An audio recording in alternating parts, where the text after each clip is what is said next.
wabarakatuh. Saya Siti Salwana Nabila dengan NIM 2023954 Program Studi Ekonomi Syariah Stayana 2 Kuala Tungkal. Dengan adanya video ini saya ajukan untuk memenuhi tugas mata kuliah Filsafat Umum dengan judul Ismail Raji Al-Faruqi dan Islamisasi Ilmu Ekonomi. Baiklah, langsung saja check this out.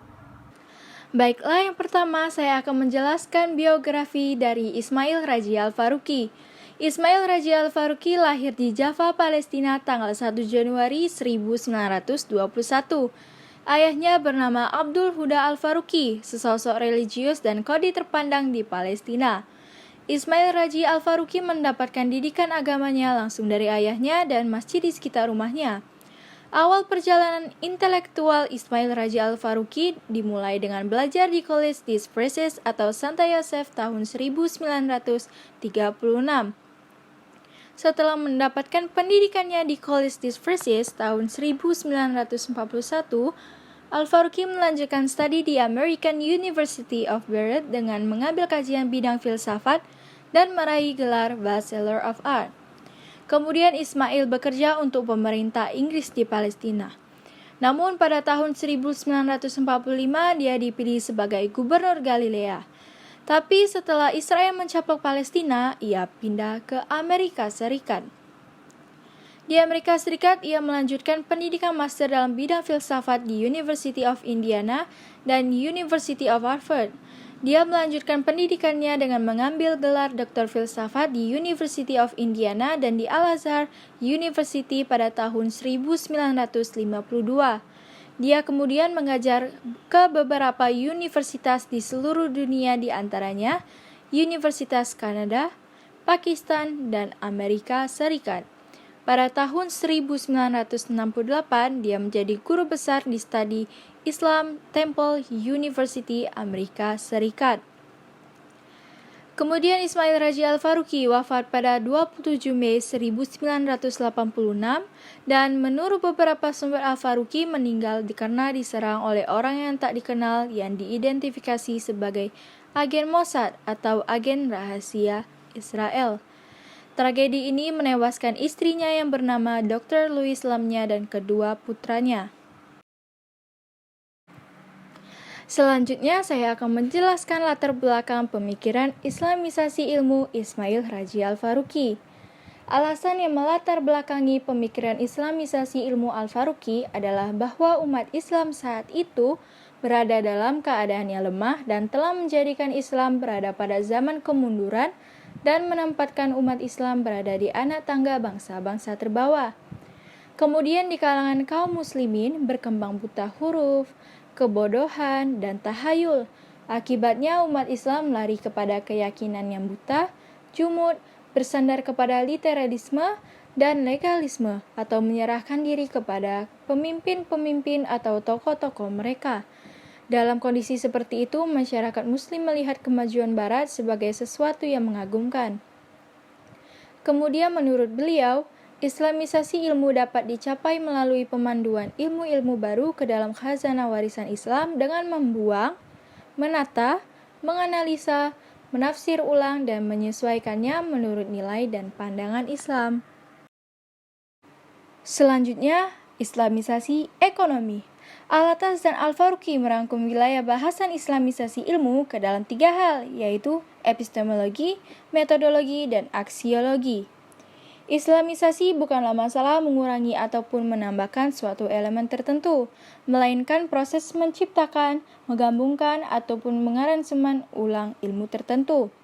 Islamisasi dilakukan melalui proses panjang riset atas teori-teori yang berkembang dengan pisau bedahnya yang berasal dari sumber-sumber Islam, dan dilakukan dengan melalui scientific metode dan diakhiri dengan pemasaran hasil proses dari fit and proper test tersebut. Karena bersentuhan dengan dua mainstream utama, Islamisasi membutuhkan kontribusi dari kedua hal tersebut. Ia tidak hanya melulu berbicara mengenai tradisi warisan Islam dalam bentuk kitab-kitab Taurat ataupun ilmu-ilmu konvensional yang selalu menuntut perubahan. Dengan kata lain, meskipun telah dikemukakan bahwa secara teoritis ada 2 unsur terpenting dalam Islamisasi sebagaimana yaitu epistemologi dan metodologi. namun dalam pelaksanaannya mengalami kendala. Dari sekian kendala, yang paling nampak dalam kasus perekonomian adalah fokus para pelaksana Islamisasi itu sendiri. Agaknya para penggiat Islamisasi bidang ini cenderung lebih memperhatikan aspek politis, profit, dan faktual ketimbang teoritis. Sebut saja pada kasus perbankan dan lembaga keuangan Islam. Persoalan politis profit organisasi ataupun praktis terlihat lebih menonjol daripada aspek teoritis. Dari penjelasan singkat di atas, terlihat ada beberapa titik temu antara Islamisasi ilmu dengan ekonomi. Di antaranya terletak pada tujuan dan tugas dasar keduanya. Tujuan Islamisasi ilmu dan ekonomi adalah untuk sampai pada hipotesis deskriptif atau asumsi yang mendiagnosa realitas dan menghubungkan berbagai fenomena ekonomi. Pernyataan normatif menjadi dasar Islamisasi ilmu, sedangkan deskriptif menjadi poin penting dari sistem ekonomi. Penggabungan antara Islamisasi ilmu dengan ekonomi menjadi Islamisasi ekonomi berkonotasi sebagai penggabungan fungsi normatif dan deskriptif dalam satu wadah, yaitu ilmu ekonomi Islam.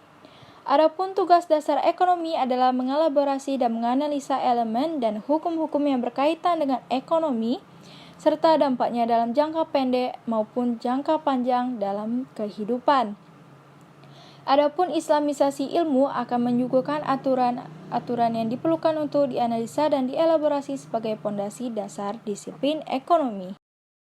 Kemudian, metodologi Islamisasi ekonomi. Metodologi menjadi satu dari 3 Malays of Ummah bagi Al-Faruqi. Ia menyatakan bahwa inti krisis di bidang ekonomi, politik, dan budaya di kalangan umat muslim berpangkal pada pemikiran dan metodologi. Terlepas dari mana dimulai, Islamisasi dapat berlangsung melalui beberapa metodologi. Salah satunya adalah model Al-Faruqi. Model Al-Faruqi telah banyak dikembangkan oleh para cendekiawan muslim, seperti kelompok Al-Ijmali yang menawarkan 5 tahapan Islamisasi, Al-Alwani dengan 6 discusses-nya, ataupun Sehu dengan 4 text-nya. Dari pembacaan sekian model Islamisasi tersebut, dapat disimpulkan ke dalam 2 poin utama, yaitu pertama, menguji hipotesis asumsi ataupun teori yang berkembang dalam ekonomi kontemporer dari kacamata Islam. Kemudian, mengeliminasi aspek yang tidak sejalan dengan Islam dan mengasimilasi yang sesuai. Kedua adalah menyebarkan hasil kajian tersebut dalam lembaga-lembaga pendidikan. Kemudian menurut Muhammad Aslam Hanif, Guru Besar International Islamic University Malaysia, kriteria integrasi dan Islamisasi ilmu ekonomi ada 5, yaitu pertama, no integration atau pendekatannya murni konvensional. Yang kedua, minor integration atau Islamic input dalam ilmu ekonomi berkisar antara 1-20%. Ketiga, moderate integration atau Islamic input dalam ilmu ekonomi berkisar 21-40%. Yang keempat, comparative based integration atau Islamic input dalam ilmu ekonomi berkisar antara 41-70%. Kemudian yang terakhir adalah complete Islamic economics atau Islamic input dalam ilmu ekonomi lebih dari 70%. Dari kriteria tersebut diharapkan kurikulum ekonomi dan keuangan syariah berada paling tidak pada level keempat, yaitu comparative based integration. Dan yang paling ideal tentu saja pada level kelima, yaitu complete Islamic economics. Kemudian integrasi ini diharapkan dapat dititik beratkan pada 2 aspek pengetahuan utama, yaitu yang pertama, substantive knowledge, yaitu konseptualisasi dan teorisasi ilmu ekonomi syariah. Yang kedua, technical knowledge, yaitu ilmu-ilmu alat yang digunakan dalam mengkonstruksi ilmu ekonomi syariah. Islamic worldview. Di atas konsep worldview ini, maka seluruh teori pada ilmu ekonomi konvensional maupun ilmu ekonomi syariah dibangun. Paling tidak, konsep worldview pada ilmu ekonomi syariah dan ilmu ekonomi konvensional berbeda pada 6 aspek, yaitu yang pertama, konsep Tuhan, yang kedua, konsep agama, ketiga, konsep manusia, keempat, konsep pengetahuan, kelima, konsep alam, dan yang terakhir adalah konsep tujuan hidup. Dan yang terakhir adalah agenda Islamisasi ilmu ekonomi. Agenda Islamisasi ilmu ekonomi ada 3, yaitu yang pertama, perlunya integrasi yang lebih mendalam antara ilmu ekonomi dengan ilmu-ilmu dirasa Islamiyah. Yang kedua, perlunya penguatan institusi dan kurikulum pendidikan, baik pendidikan dasar, menengah, maupun perguruan tinggi, sebagai garda terdepan dalam pengembangan ilmu ekonomi syariah. Dan yang ketiga adalah membangun infrastruktur yang dapat menjadi laboratorium empiris bagi riset dan pengembangan ekonomi syariah. Baiklah, itulah penjelasan mengenai Ismail Radji Al-Faruqi dan Islamisasi ilmu ekonomi. Semoga informasi yang saya sampaikan melalui materi ini dapat bermanfaat untuk kita semua. Sekian, terima kasih. Wassalamualaikum warahmatullahi wabarakatuh.